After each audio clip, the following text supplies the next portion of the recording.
Good morning, or good morning. Good evening, Dolores. Good evening, traders. Uh, I tell you what, I'm wasn't planning to come on tonight, um, but I just have some thoughts I wanted to share for anyone who was able to. Hi, Taylor. Catch the interview room, um, as as well as give the latest update from Jules, the canine handler. It was good, Rocco. I did get some sunshine and I did put my feet in the sand, so that was pretty good. Um, about as much R&R as I can get these days. So hopefully all of you guys got a little bit of some kind of enjoyment out of the weekend, and weren't like working the whole time. So yeah, I will start with the update from Jules because not everybody sees this stuff. So this is the latest Jersey Shore. Wow. It rained today. It rained most of today. Yesterday was really nice, but we've gotten a ton of rain, and I think we're supposed to get rain almost every day this week, but Thursday. So yeah, I'm over the rain, but what are you gonna do? So I believe this was this morning from Canine Captain Jules. Good morning. Happy Memorial Day to everyone. This day always has me filled with mixed emotions. I think about the pain and suffering that the family members of those who gave their lives fighting for this country overseas, and my heart aches for them. I also think how September 11th was the day that I knew one day I would be joining the military. We all know the risks and that the possibility of not coming home is always there. Today, I remember the fallen and pray for their family members. I appreciate all of the comments thanking me for my service, but please don't thank me for my service today. Thank my brothers and sisters who are no longer with us for their sacrifice. Just a quick update. Yes, I am perfectly fine. No, I have not been kidnapped by some woodsman. And no, I did not drive down to Florida to do some searching. LOL. I've been quiet for a reason, and I have not been actively posting specific search areas because, hypothetically speaking, if someone did have Sebastian and they saw online I cleared an area, what is the first thing you would think they would do? Especially if he were no longer with us. Pure hypothetical, I'm not saying that is the case. Also, 2 other people had their tires slashed who were out searching. Yeah, please, just don't. If you're not here to help or be supportive of Sebastian and his family, go away. I will say that I do notice that the moment I start getting closer to something, either I really start getting resistance, the online bullying skyrockets, or someone finds a way to try to discredit me. To say that things are weird about this whole thing is a severe understatement. I know I'm getting close because things are starting to get weird again in regards to these attempted saboteurs and trolls. I'm going to have to go live tonight or tomorrow morning to play the most ridiculous trolling voicemail I've ever gotten. I felt like a Furby from the 90s was trying to tell me off and freak me out. Well, you didn't, and thank you for the laugh, Mr. Teletubby Furby. In all seriousness, please do not give my number out to random people if you have it without asking me first. We are looking for a missing child, and the middle school pranks are completely unnecessary. I know I posted the other day, I have confidence in this new avenue, which is 1,000% truth. Please continue to send me locations that you believe I should search. Sebastian may not be the only one who is out there. I will be doing a lot of boots on ground work today, weather dependent. This state is weird. I swear it goes through 4 seasons in 4 hours. I am still planning to go live tonight around 8:30 Central Time. Thank you. God bless and stay safe.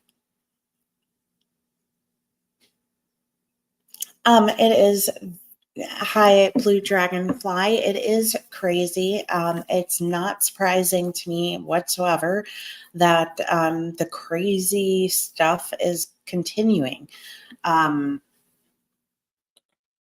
Should it surprise any of us? Middle school prank calls sounds familiar. We've had juvenile type prank calls and various people sneaking into chats.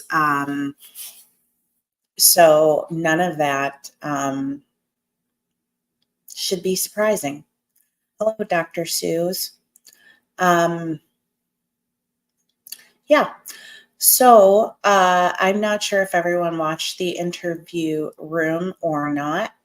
If you did not have the opportunity to watch it, I did share it on the community tab. I am not going to stream it on here.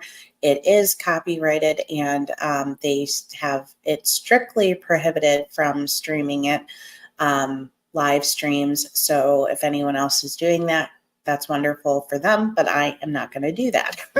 So,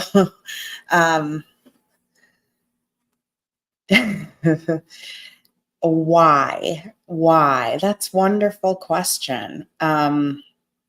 So okay. So let me just preface this because we do have people that are newer to the channel, and some that have been with me for a long time.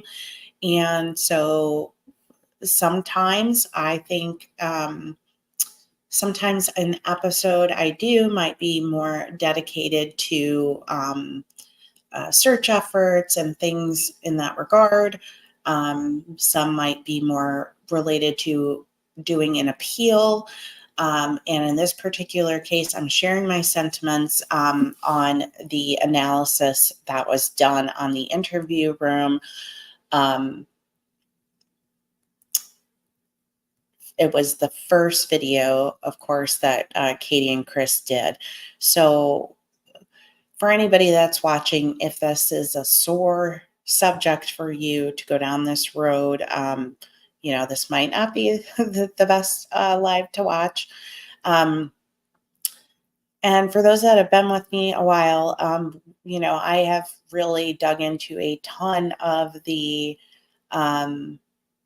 interviews. I have more notes than I care to admit on all of these interviews, and still haven't dissected all of them. And I know a lot of people are, and, I do it, every week and a half because, or I go back to a different one because what do you do when you have nothing? You go back to the beginning. So, it's not a surprise to me that most are looking at the news interview, the Chronicles of Olivia, and the Smiley story interview. What you will find is unique in all of the interviews that Chris and Katie do is that they're not as stressed, and when they're, amongst someone that they know is an ally. Well, Blue Dragonflight, yeah, it is. People know when you're getting close. She's being pretty careful, but she did make it quite clear, and I think that's important.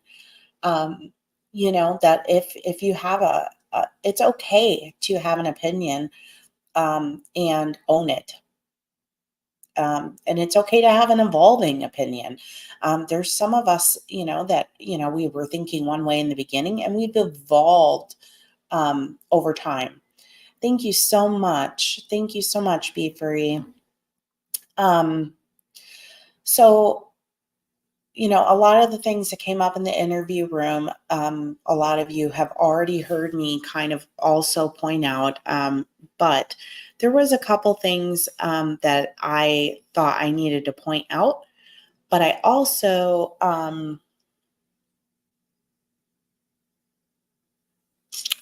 had something that I interpreted different than they did, and I would like your thought process on it as well.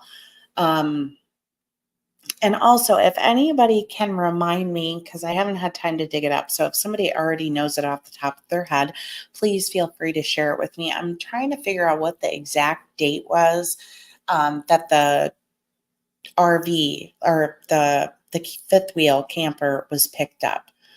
I can't remember the exact date, and I'm pretty sure it's probably on JLR's channel because it could be, but I'm not sure.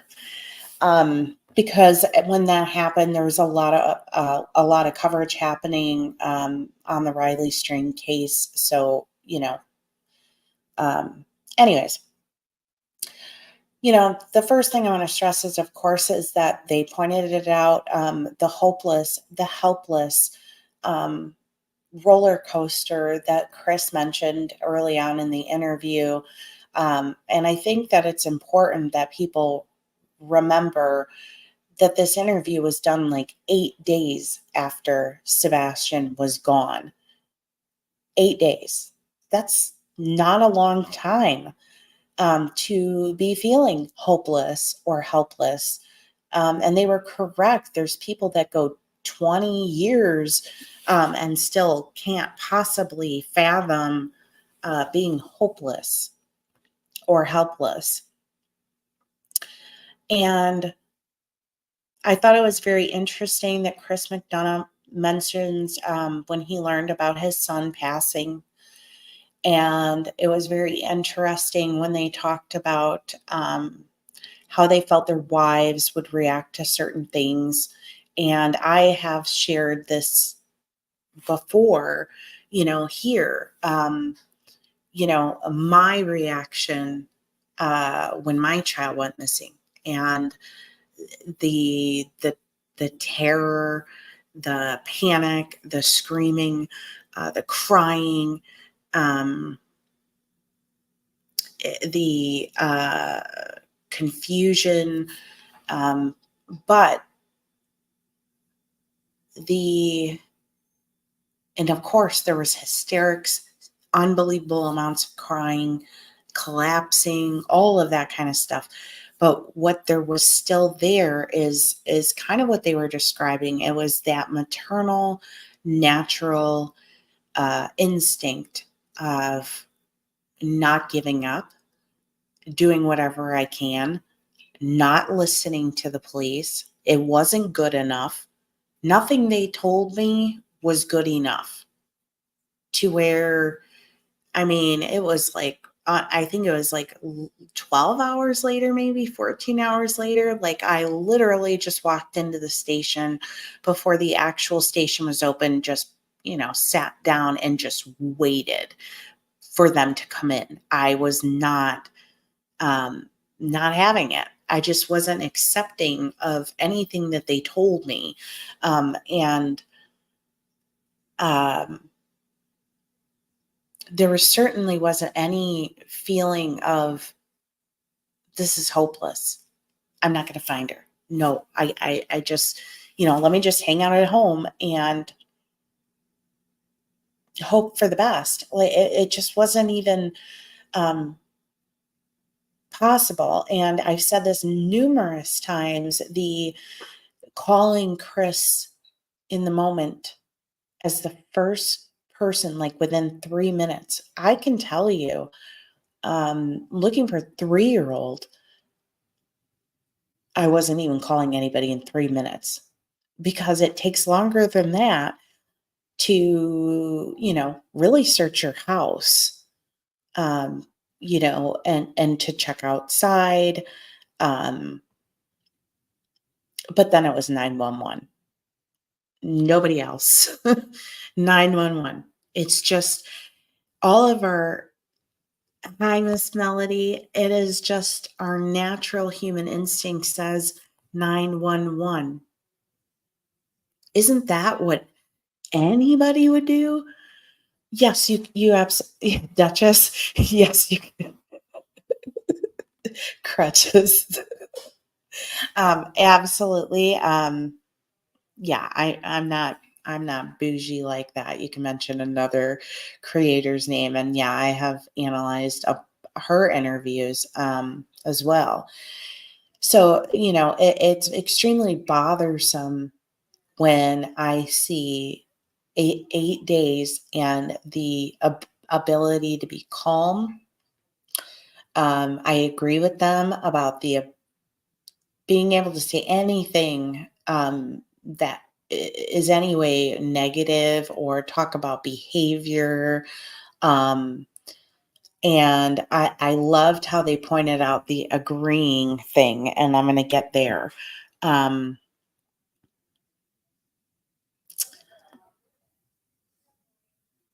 so the first thing have I thought about again in this interview, and we've talked about it before, is, was he overstimulated that day?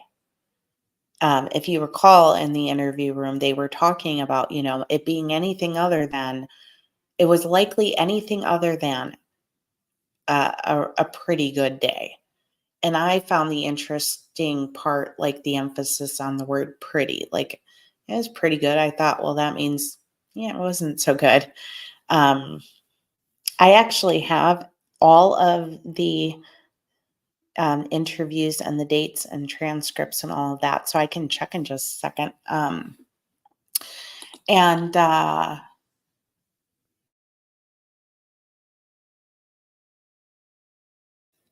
I really find it very hard to believe that he would not have been overstimulated by the amount of activity, considering even, most children that are not autistic would be overstimulated by the activities of that day. I would say, considering the fun stuff being at the end, the bowling and Texas Roadhouse, that at that point in time, I could see both my kids saying, "Yeah, forget all that. I'm just done. I'm done.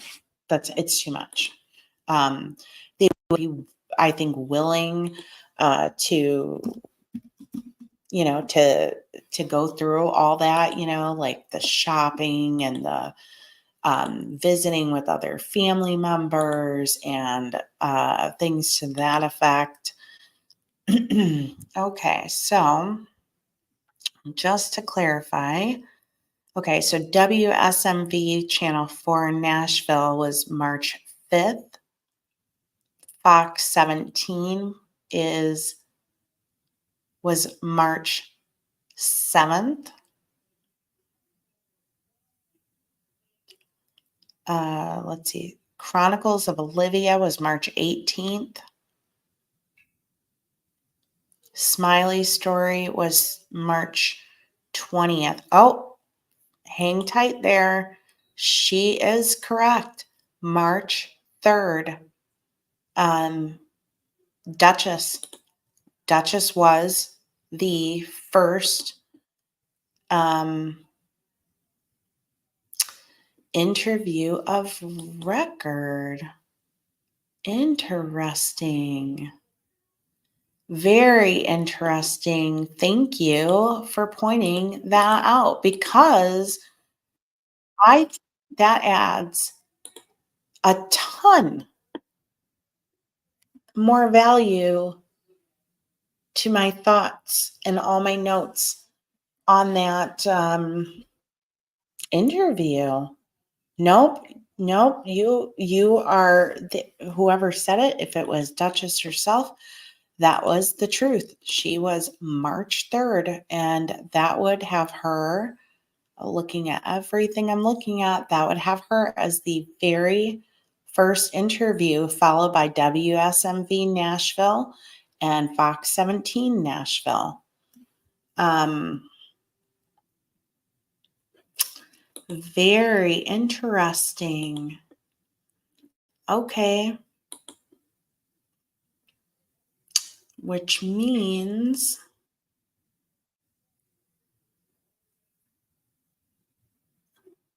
now, did they do an interview? Because she, let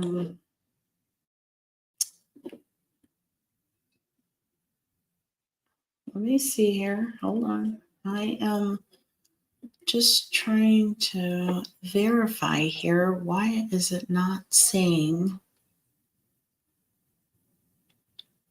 Because there is a credit to WKRN.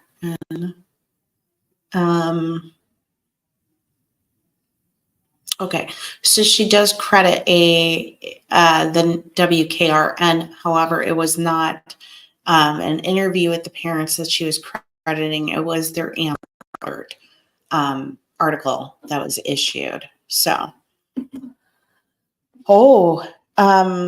yes, I have.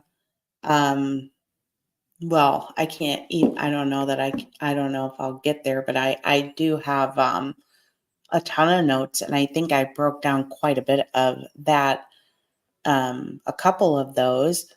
Well, exactly, Siobhan. I would be in begging. I didn't have any news stations talking to me. I know plenty of people who are in these situations. They don't get news coverage. They don't have creators talking to them. All sorts of things like that. And so, I was thinking about Sebastian being overstimulated. And, I was thinking about how they focused on how in the interview, Chris said, the $1 million questions, is the, why did he walk out the door and how did he leave? Like, how did he get away? Was it in a vehicle? That's my words. He didn't add the vehicle or anything like that. And so I started thinking about if that was more reflection on himself and Katie and the how and the why, and trying to think about like the how and the why with them. And we have talked about this before. Thank you, Diane.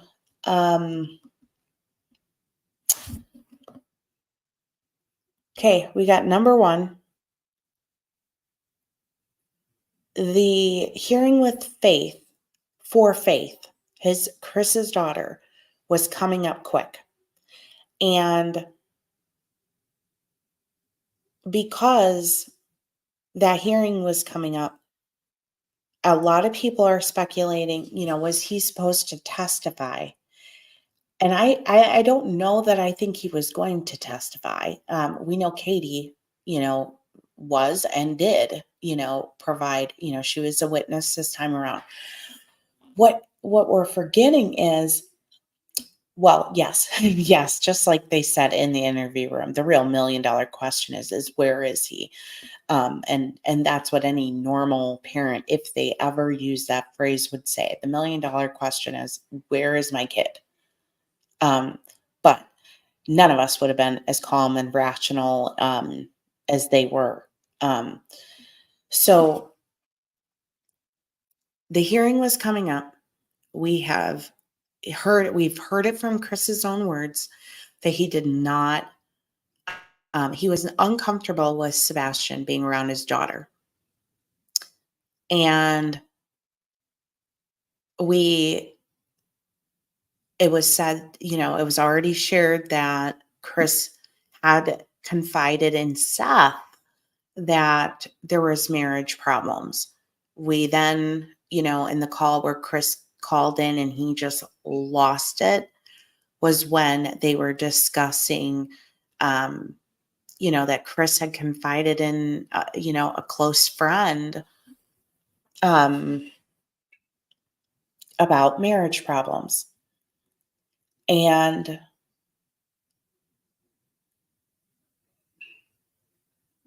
I think it's not out of the realm of reality to think if he is telling you, for him to go to Seth's isn't enough. They were trying, well, I don't want to say they because it sounded like Katie wasn't too happy. If they get him over to Seth's, that still doesn't fix things because he's still gonna, they're gonna have a flip-flop schedule where he's spending the opposite amount of time than at mom's.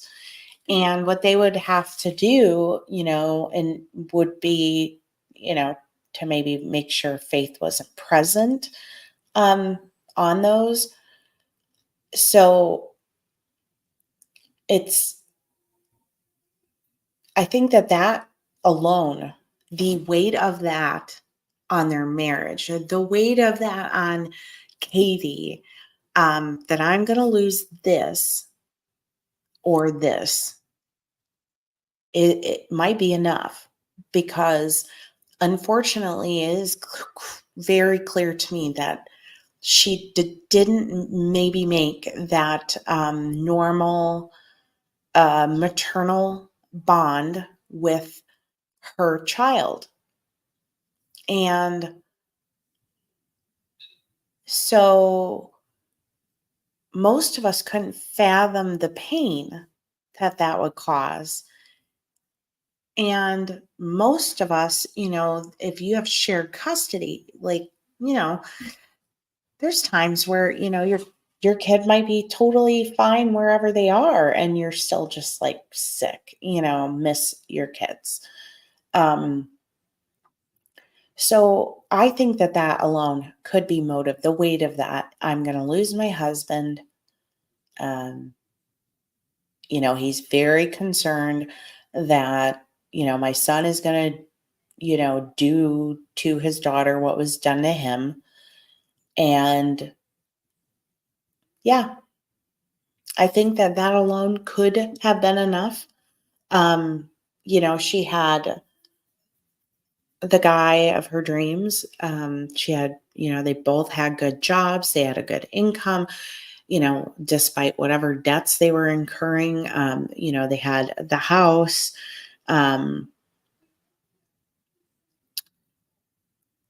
So, I thought for a long time, was he, pushing ultimatums on her and she wasn't taking action enough? And then maybe in the heat of the moment, he wasn't behaving. Maybe they were having, marital discord on the phone or even in person. We don't know. And things got out of hand. Um, and it's not out of the realm of possibility that he was so um, wound up. We know he didn't sleep often and he had sleep medication. I don't know that we learned the actual name of the medication that he was taking to help him sleep. I don't know how long that stays in your system, if that was tested, 4 or 5 months out later, if they would have any clue, um, and what somebody would look like if they were found 5, 6 months down the road and there was an autopsy and that was the only thing. Do you find anything? Um, I would also assume you would do, like, if somebody was supposedly ran away, the location they're found would factor in the condition of, if they had no shoes on, would they have abrasions on their foot? Or do they look like they literally left their house and everything about them is crystal clean and perfect and intact? And the only thing is that they're not with us anymore. There could be a substance because I think that I can't be the only person that has the thought has crossed their mind of what if, he was intentionally locked out? or something to that effect, and there isn't, the forensic evidence to point to one thing or another, then what? Then what?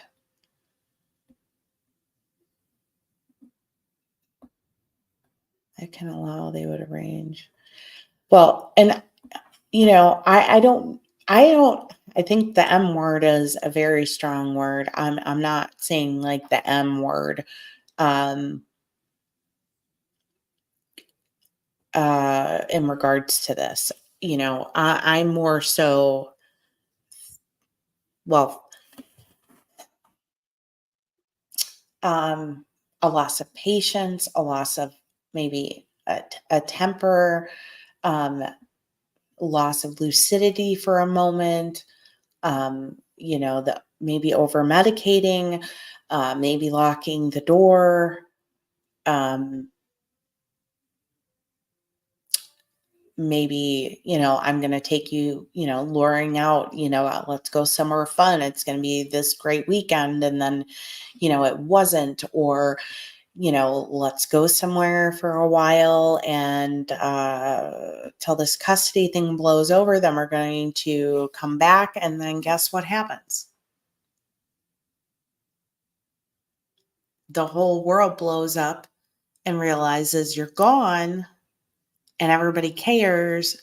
And now we can't just bring him back, you know? Um,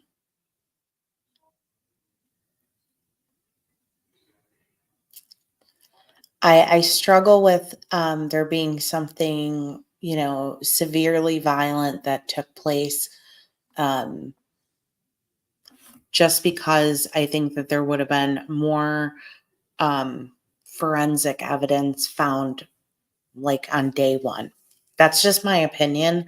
Not that people can't hide things, clean things, cover it up, things like that.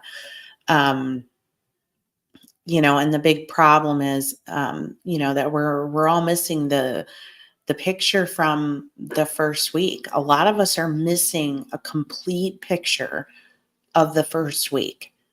And I have so many questions regarding that first Seth, and I've never had the opportunity to ask. The other thing that they touched on that was really interesting that I didn't catch was when they talked about everyone that they were with agreed that he was well behaved. And I agree with them. That sounds to me like you worked on a narrative. Did you call them? Which I believe were Chris's family members. Did you call them and say, um, hey, Sebastian was really good Sunday, right? I mean, I can't even imagine why he would have ran out of the house. Can you? I mean, he was so happy and had so much fun Sunday, didn't he? Right? I don't, it did sound like creating a narrative, and we have seen the lengths his family would go for him. In the case of Nina,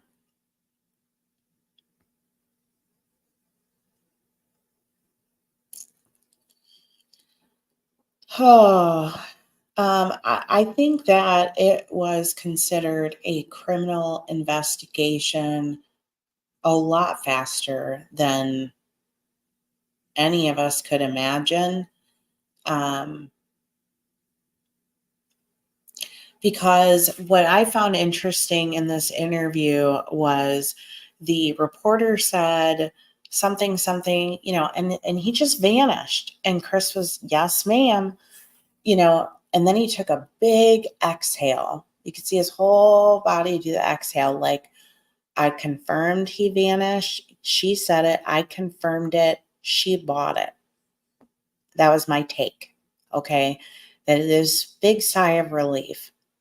But no, I mean, who would buy that? People don't vanish.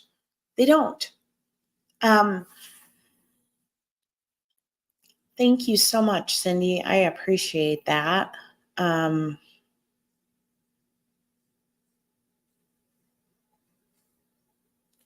And he talked about, they talked about in that interview how he had said he talked to Seth so frequently. And that doesn't indicate to me that everything was okay. There's no reason for them to be talking that frequently if things are okay. There's no reason to change a child who is built on routine, as many children are, regardless of being autistic. And send him to his dad's and do, a period of remote learning before working your way back into school. Why would you rock the boat? Because for him and for Sebastian, for many others, especially in high school, like that is a hell of a transition and a lot of adjustment. So why would you do that for a minor reason? That tells me it was not a minor reason. I think they were speaking frequently for reasons that were not minor. I absolutely believe, yes, that Katie is the key.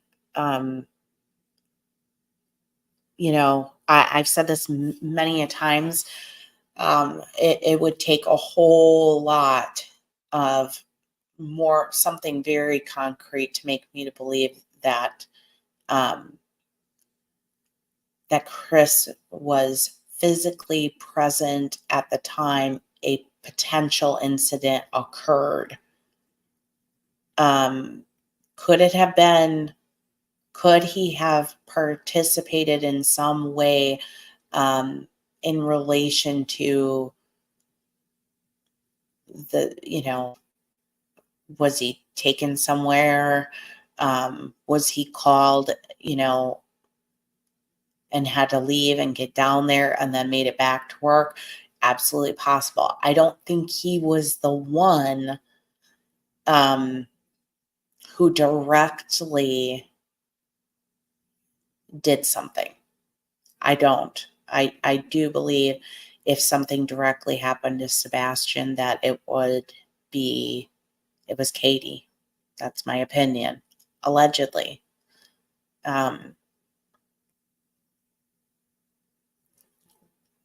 There are, you have to think about opportunity. She had the opportunity. She had various means. She had various motive. I'm not really,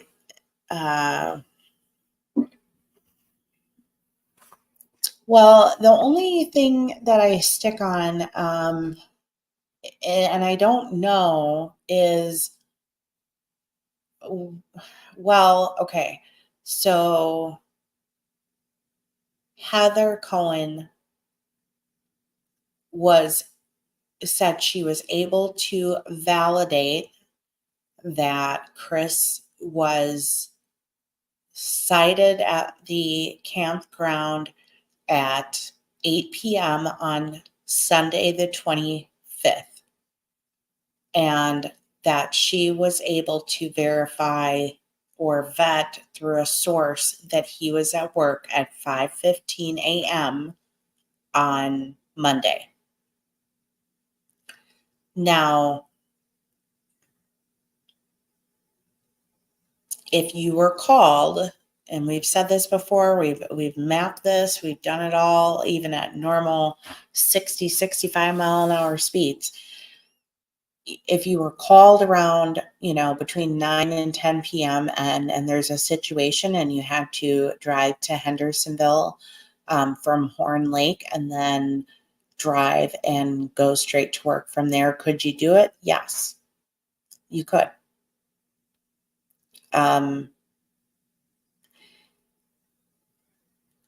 It is very unusual to me as well that Chris made the call to Seth. That's so bizarre. Chris made the call to the sheriff. Chris made the call to Seth.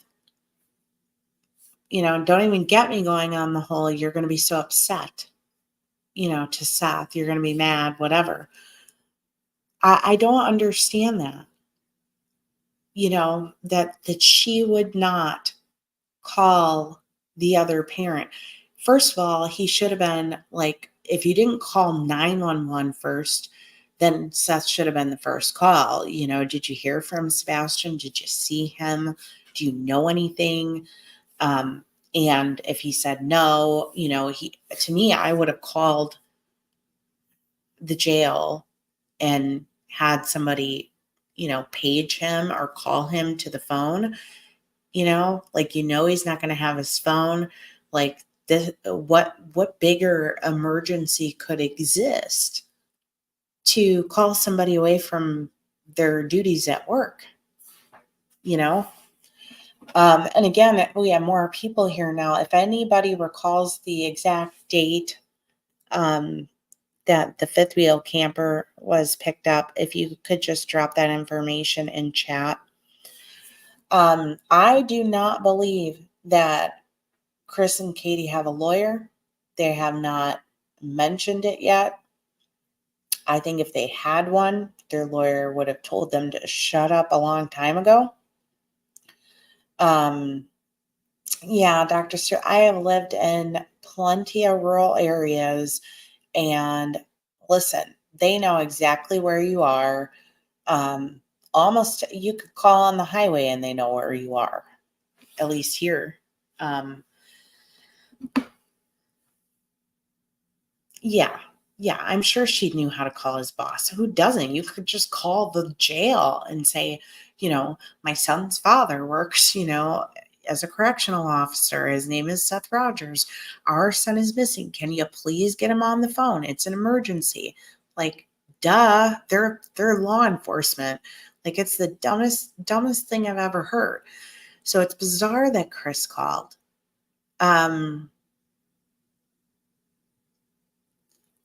Seth was with Katie a very long time, and I've said this from the beginning. Seth, I'm sure, can tell when Katie is not telling the truth. Was that Chris's fear with Katie being the one to call him? That he would see right through? Chris himself confirmed that his mom went there. And in his words, he basically sent her there for moral support. What?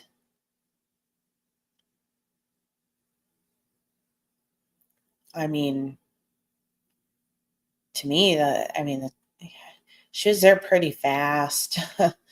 I just don't know why some of these people were in the top 3-4 calls. Because it's like, to me, it's like 911, Seth, probably Seth first before 911, just to, not call the cavalry for no reason. I would have banged on all the neighbors' doors. I would have been screaming and yelling outside, waking everybody up. Look under your decks, look under your cars. Did you leave your garage door open overnight? Did you go in there? Could you check my son? I would not be just sitting there even waiting for law enforcement. I would be banging on my neighbors' doors. But it doesn't occur to you if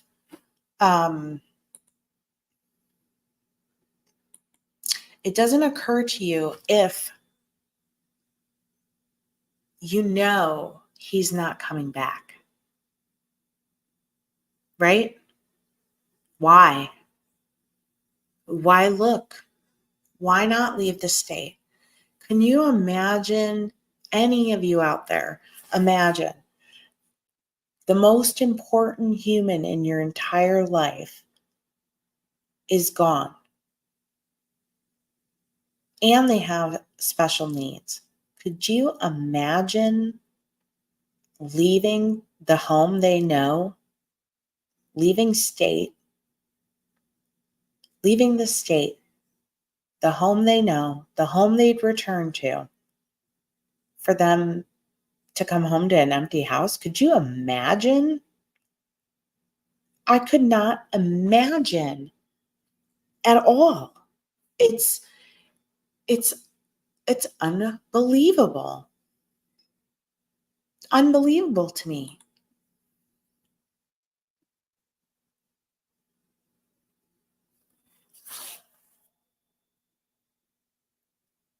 Yeah, I think Katie has been very concerned about, well, I think Chris is concerned about Katie's ability to handle curveballs.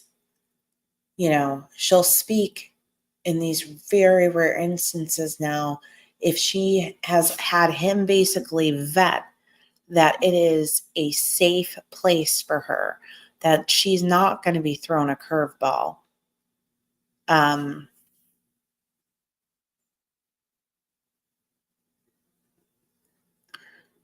yeah, it just doesn't make sense to me. I don't care if JLR is videotaping outside my house. I don't care if every neighbor on the block thinks I did something wrong to my child. If I didn't, I am not leaving my house. I will call the police and say, you need to have an officer outside. People are threatening me, and I can't leave my house when I want to go look for my son, or I can't leave my house because my son might come back here and I don't feel safe. Can you help me? There's no reason. A lot of people said, I wish they would haul in Chris and Katie separately. Look, I mean, we know that not just Sumner County was involved in this. We have, TBI, FBI, we have Secret Service. I absolutely believe that they were interviewed separately.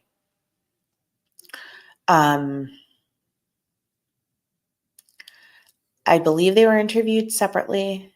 I believe, I don't know if I'm sold that Chris has taken a polygraph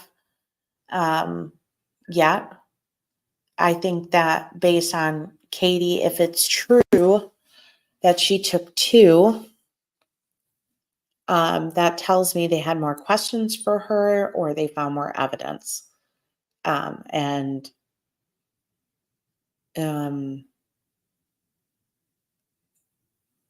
it surprises me that they even went and did that Queen Bee, that they're not staying silent, because to me, if, with everything that, Tony and all of them have created, I mean, they were quiet for a while, and it would have been the perfect way to just like roll under the rug and just, pretend nothing's going on. Wait, hold on. Who said what? Yeah, I mean, well, Chris has lied about the polygraphs more than one time. So the funeral home, I have not been able to substantiate that a member of the family owns a funeral home. I have been able to substantiate that a relative of Kathy's works for a funeral home. That I have been able to. I have not been able to find anything to indicate ownership. But it's a cousin, and I can't remember if he's like the director. But I follow the property records, and it does not indicate that it is owned by someone related, nor the person that it works for it.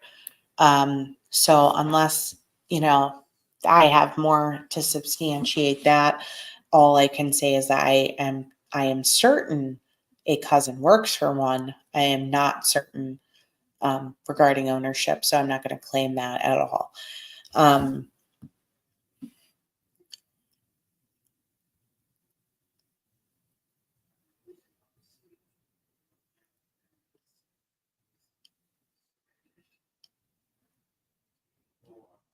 the other thing that was really interesting to me was, here we go.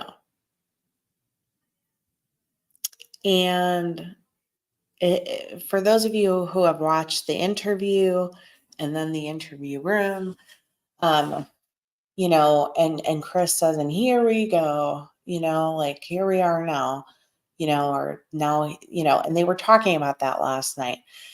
And my opinion was I interpreted it a little different. My interpretation of it was that he and Katie had a conversation about how things were going to go in the stages and phases of the process with this ordeal. And I believe that when he says, and then here we go, it was the next phase. At some point, we are going to have to speak publicly. We'd look stupid if we didn't. They took a week and, excuse me, took a week and thought that they were seamless. Obviously, she was still not prepared for certain questions. But the here we go, I think that was them Chris resounding himself to, just as I told you, this was going to be the next step.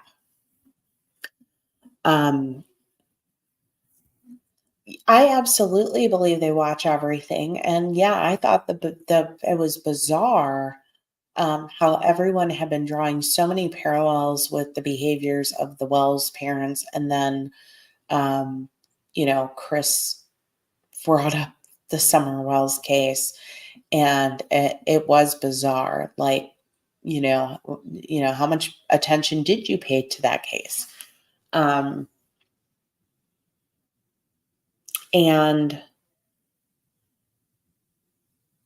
if I know he knows he was analyzed on Deception Detective, and Deception Detective has a huge playlist on Summer Wells. And if he watched that, but I agree with them in the interview room, and Deception Detective has said this, a lot of people say this, you might be able to clean up some of what you say. You might be able to fix some of it, but you're not going to be able to completely not expose yourself. And I noticed gradually over time that things that were analyzed by Peter Hyatt or Deception Detective or Pat Brown, that the next interview with Chris, he would be a little bit, good night, Siobhan, that he would be a little bit, well, he wouldn't change it. He would start saying like, he would acknowledge like that they were really criticized by all of these people who analyzed them in the beginning about being so certain that he walked out the door. And then, a month and a half later, after realizing everybody's pointing out that mistake, then they start saying, well, anything's on the table. And you have to look at themes, and I think Deception Detective points it out really well about like in the Madeleine McCann, he picked up on all these nautical references, and the references he picked up by Don Wells. And I'm I have been looking at the references and I'm still working through them because right now I'm just it's been embedded in me for so long. The words he uses, proof, evidence. Chris. Chris uses proof, evidence over and over and over again in a lot of his, there's no proof, there's no evidence. And it makes me wonder, like initially I was like, wow, they were like, yeah, basically something happened, but none of you guys have proof. None of you guys have evidence. So, And then I started wondering, is it similar to the pretty good day and it wasn't really a good day? Could it be that there is evidence and no, Joseph, I'll touch on that in a second, but could there be evidence? Could there be, yeah, it's crystal clear. Could there be evidence that they felt would seem insignificant to law enforcement and it might have been collected and they've not heard anything about it since, but it might actually be valuable evidence. And maybe they did process it and they know it's something, but Chris and Katie don't know they know something. Or is there still something in the home that they have not been able to get rid of? That they're worried, at some point is it going to get picked up on? Like I talk about the blanket, the orange, brown, tan, gold blanket, the soft one that I'm sure he wrapped himself in and walked around the house in often. Where is it? You know? So the fact that he keeps talking about no evidence, no proof really makes me think that there is. There is. And it's totally possible that something was disposed of when, he went to pick up his fifth wheel. Could he have been followed? Maybe. I hope he was. I really hope he was. And I don't know if any of you guys, knew it back then, when there was the tip in Jackson, which I have pulled up the mapping on before, the Jackson, Tennessee gas station tip. And, he said he believed a vehicle matching his was at the speedway. And this was really early on. And I'm curious if the footage had never been pulled, and I don't really know. I just know that initially it hadn't been, at least according to the employees. But I'm wondering if, as a precaution, if they preserved the footage. I believe it was a speedway. I can verify with certainty that the home is not up for sale. Would it surprise me if they sold it? It wouldn't surprise me if they sold it, but I don't know if they would sell it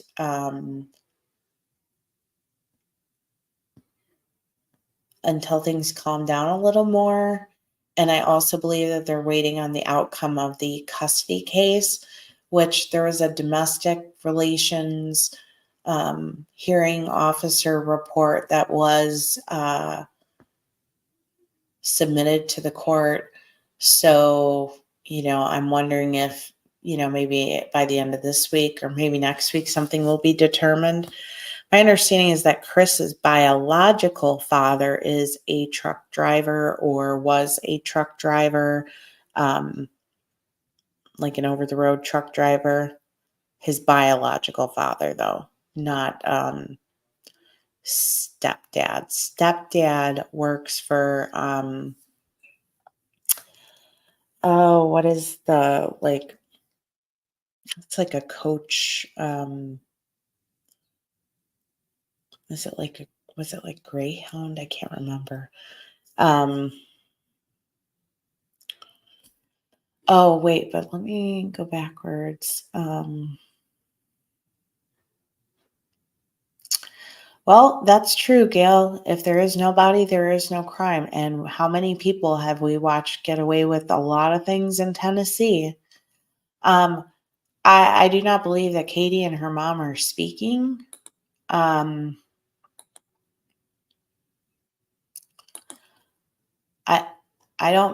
do not believe that Katie and her mom are speaking. The text was, that whole thing was completely false, made up information. Yeah, people confuse Kathy's vehicle and Katie's vehicle a lot in this case. Yeah, she sold them the home. I don't know how active she is in the business anymore. Just because she has her license hung, I don't know that she's entirely practicing. I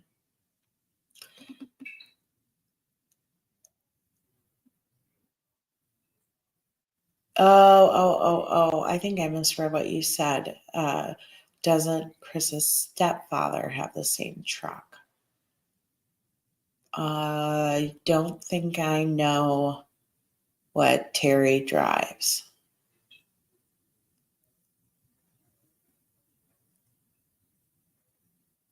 But the fact that they were allowed to go and get the fifth wheel really blows my mind. The amount of time it took to go and pick up the fifth wheel and bring it back, which would be the last thing on my mind, blows my mind. And a huge part of me wonders if, that if there was an undercover that followed them. And that's why I'm curious as to what the exact date was, if we can possibly verify that. Because if it was like day one, day two, at that point, law enforcement might have still been thinking like runaway.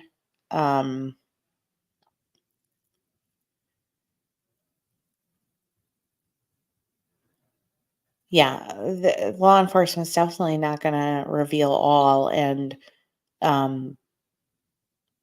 I believe that that Sumner County has a lot less to do with the active investigation right now.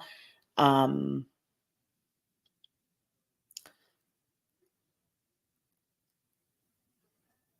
yeah, if you don't have my email, I'll drop it in the chat.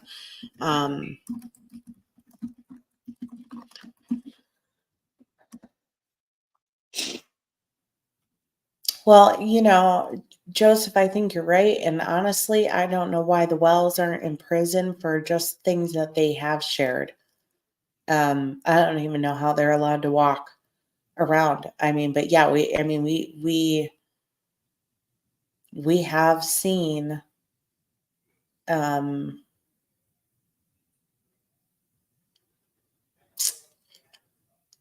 Jennifer Dulos, to a degree, Harmony Montgomery. There's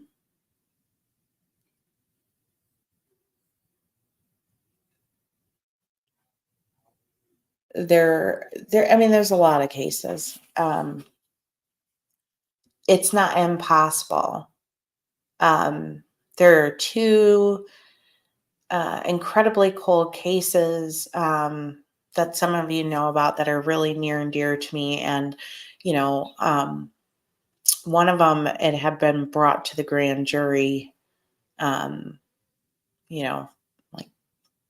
20 some years ago, maybe longer. And they didn't do anything with it. And my sentiment, which is why I want to shine a light on that case again, is because I believe in 2024, there's a much bigger chance that they might actually be able to get a different outcome with the grand jury. And I'm just trying to verify that the alleged perpetrator is still living and breathing.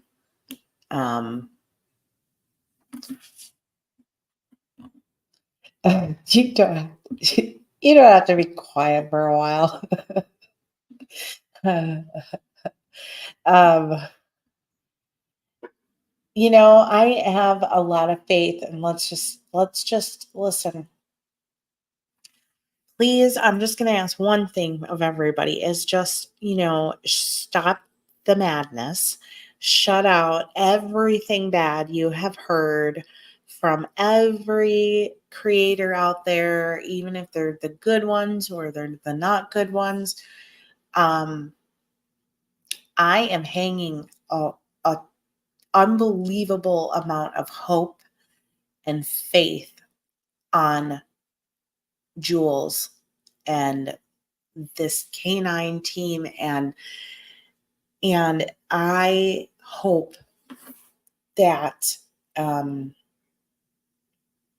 everybody can just forget all the BS that is being put out there about everybody, and just please give this woman support.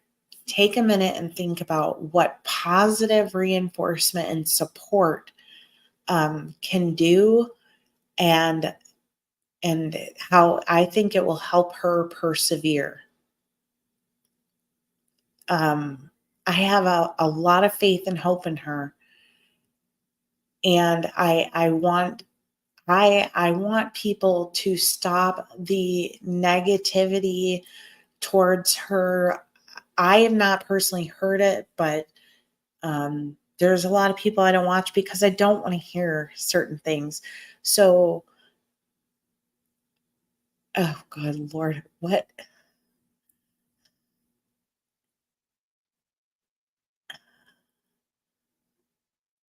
No, I don't believe that, Gail. I just believe that you only get one chance when you're charging somebody. Um, you know, uh, like Barry Morphew. If you got it wrong, so there's a difference between you have nothing or you don't have enough. And I think they don't have enough yet. Or potentially they do, but obviously it's pretty early to, brush off the possibility that, he's going to be found. Yes, Cindy, correct.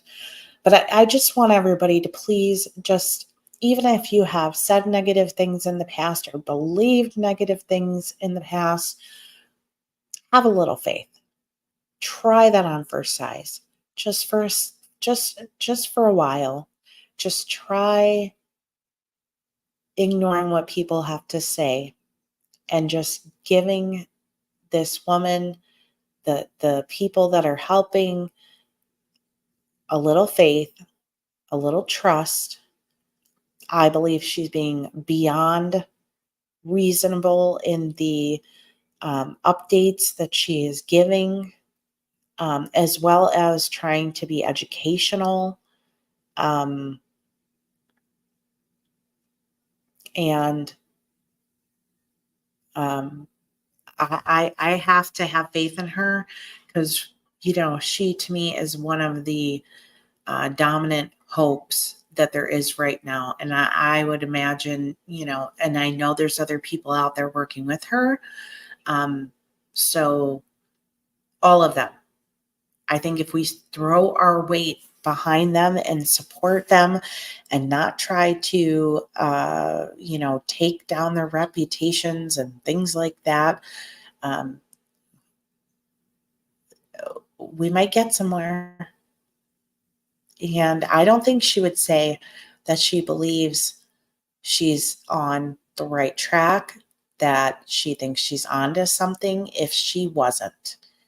And unfortunately, it makes me reminds me of domestic violence, and when you decide to leave is the most dangerous time, or when you get the restraining order is the most dangerous time. And So to me, she has, made these statements, and that means that this is the time she needs more support than ever. She needs to feel safe. She needs to feel our faith and our trust. And I think we need to give her this support. And what do you have to lose by doing that? Nothing. Someone told,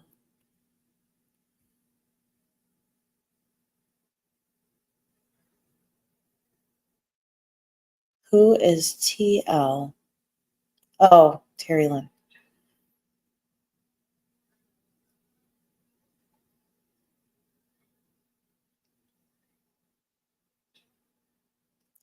Nobody's wasting their time. If he's out there, nobody is wasting their time.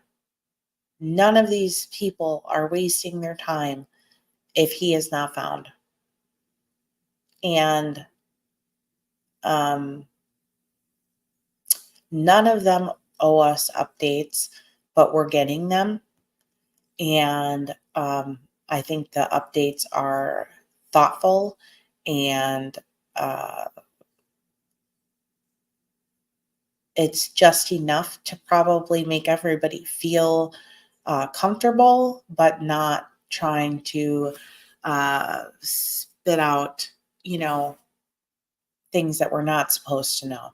And I appreciate that, because she doesn't have to do that when she is out there feeling so uncomfortable. None of them do. And yeah, and I haven't watched her tonight video, but I will.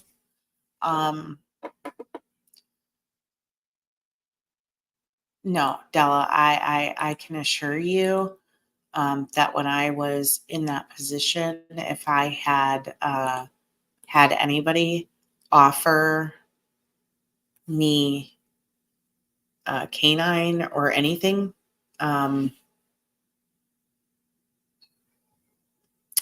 well, you're right, Joseph. They can go look themselves then, because even some of the places that I sent to her, I clearly said to her, listen, you're the one there on the ground. And if these have already been looked at good enough, or what track you're on is taking you in a direction other than what I'm sending you, then it's for nothing. Don't waste your time. Because we're not there. We don't really know. I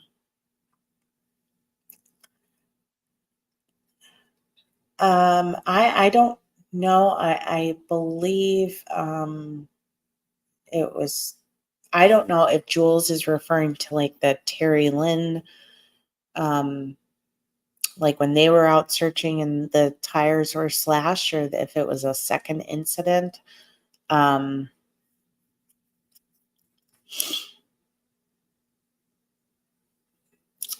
I don't know, but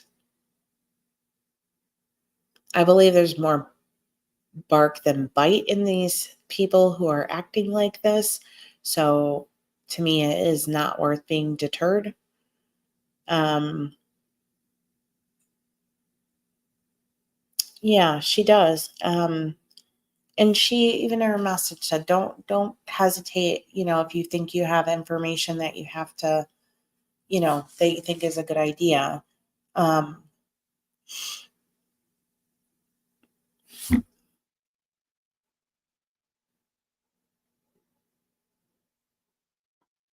and the reality is, the conditions, as she shared, vary from day to day.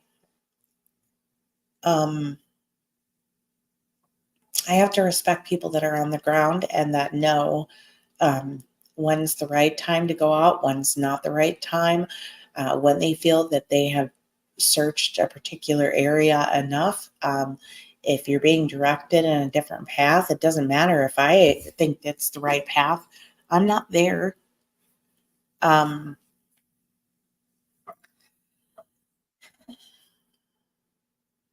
I think, a lot of the attention, we're kind of in this is what happens. Okay. So,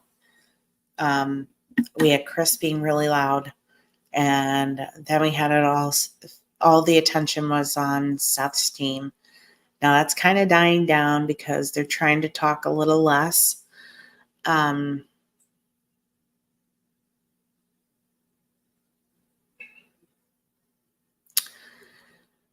um,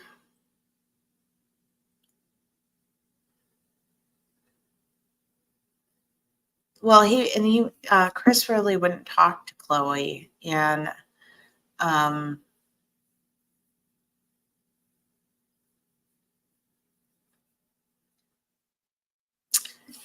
some of them just remind me of me. Sometimes when I'm like the quietest, it's because I think I'm really on a track. Um, so, oh, Audrey, yeah, you're going to have to, because I'm almost done here, because I definitely need to get some sleep tonight. But everybody, can have their opinions, but, there's people out there, and it just didn't matter what anybody said about them. They're still doing what they're going to do, which is the right thing. And, I have a great deal of respect for that. And so I think the least everybody can do is support them, not encourage others who are saying negative things about them. And the way I like to try to approach certain things is, if I do feel the need to respond to someone, it's typically because they're stating facts that are incorrect. Some of you who've been here a while know that, we might get someone in chat, and people say, probably thinking like, well, why hasn't she booted them out? But I simply, can correct, maybe what they believe is fact is actually an opinion, and I give them, maybe the evidence or the facts to support it, because if I'm going to talk facts, I have all the sources for my information, so I can get that. And then we've seen them calm down, and we just continue. We just continue on. And I get really sweet things people say to me, when those things happen, or after the fact. I'll get really sweet things, and the reality is sometimes we just have to think about, we don't know what other sources people are using to get their information, because there's people out there who, had really good intentions maybe when they started their channel, or started covering this particular case. And over time, maybe their motives changed, or their behaviors changed, or they got sucked in. And, but, their viewers still, love them. So, we're all susceptible to the mixed, information. And so sometimes, if you listen to three channels that say one thing, and then you have one person that says something different, you're probably inclined to believe the other three channels, unless somebody puts something in front of you that's different.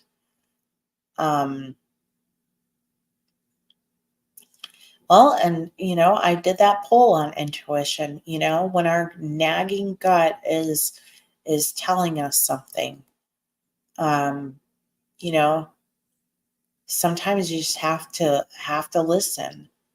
Um, some of us are not psychic, or telepathic, or any of those things, or even maybe super spiritual, but some of us just, we can be maybe really empathetic, or just maybe pick up on unsettling thing sometimes. Like you just get that nagging feeling and you can't figure it out.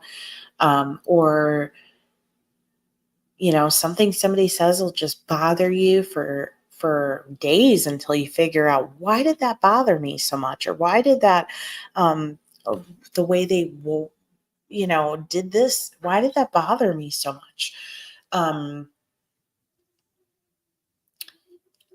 And, even when I listened to that recent interview where Katie talked, if I just go into mom mode, and I listened to her talk, it was very emotional, and it was hard for me to believe that a mother could.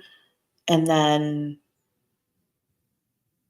I got maybe a couple hours out of it afterwards, and my gut and my common sense all jumped in, and I just felt like, man, it's not right. And just because everybody can't pinpoint, um, an exact, this is exactly what happened, and this is who did what, doesn't mean that we're wrong. I mean, time will tell. Um, this case has really hit home for me. I'm raising my grandson who is 11 on the spectrum. He and Sebastian have a lot of the same. Yeah. And, I was feeling the same thing when she, with sensory related things, not interested in carbonation, the cake pops, and just some of the quirky things, and some of them are just teenager things that have been brought up in other interviews where I'm, just like, that is just a typical teenager. Neither of you guys have, and everybody's first time having a kid, they hit the teenage years, and you're just like, it's a new experience. And, so maybe to them, because they didn't have that super attached bond, or hadn't had that experience before with teenagers, maybe thought that was a Sebastian thing, or this was a Sebastian thing, when it's like, yeah, that's a teenage thing, you know. Um, Thank you, Cause. I appreciate you. I appreciate you guys. And showing up, and some of these are so late, uh you know but sometimes I don't plan to do it, and then I just get a little bug. um Thank you so much, Nursekins. um Before I end, because I do need to get some sleep, um two quick things. One, tomorrow at 4 p.m. Central Time, Katrina Bauer, the mother of missing 3-year-old Elijah Vu, there is a status hearing, and she was allowed, they waived her appearance. So it'll be the attorneys and the court. One, it's hit or miss in those cases if they're actually going to stream it, um, or not. So if it is being streamed, I will stream it at 4 o'clock Central Time. So that is that update. And the oh yes, absolutely. Um, I just watched all these videos of Elijah Vu, and interacting and just enjoying his life, and I was just like so sad. Oh, it's awful. And the second thing is I am going to be speaking with missing 19-year-old Tamontez Hurt. He went missing in Kansas City, Missouri. You guys have heard me talk about him before. I'm going to be speaking with his grandmother, hopefully getting a whole lot more answers. If she is interested in coming on to discuss the case, then we'll do that. If she's not, I will still bring you the information. So we'll see. But I know she needs a lot of help, and I know she needs exposure to get some help. So in the meantime, I just, where did it go?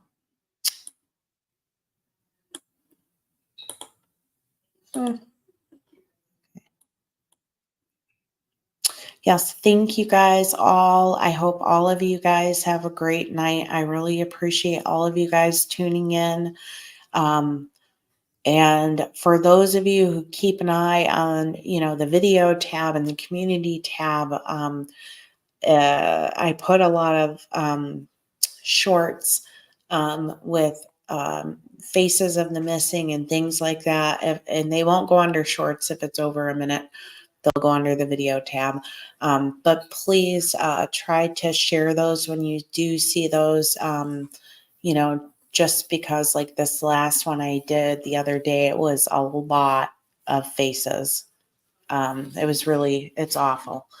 But again, I appreciate all of you guys. And if you guys aren't, if the Katrina Bauer hearing tomorrow is live, like I said, I will live stream it. I don't know if I'll have time to commentate on it at that time. But otherwise I will stream it, and we can always talk about it at another time. But if you're interested in that, I'll have it going if the court does decide to stream it. So thank you guys, everybody. And I hope you guys have a great evening. I hope you had a wonderful weekend. And remember, Tuesday, tomorrow is really actually Monday in our brain. So tomorrow, everybody's going to be dragging tomorrow. So, but thank you, everybody. And send good thoughts to Jules and her team. So thank you all so much. And you guys have a great evening.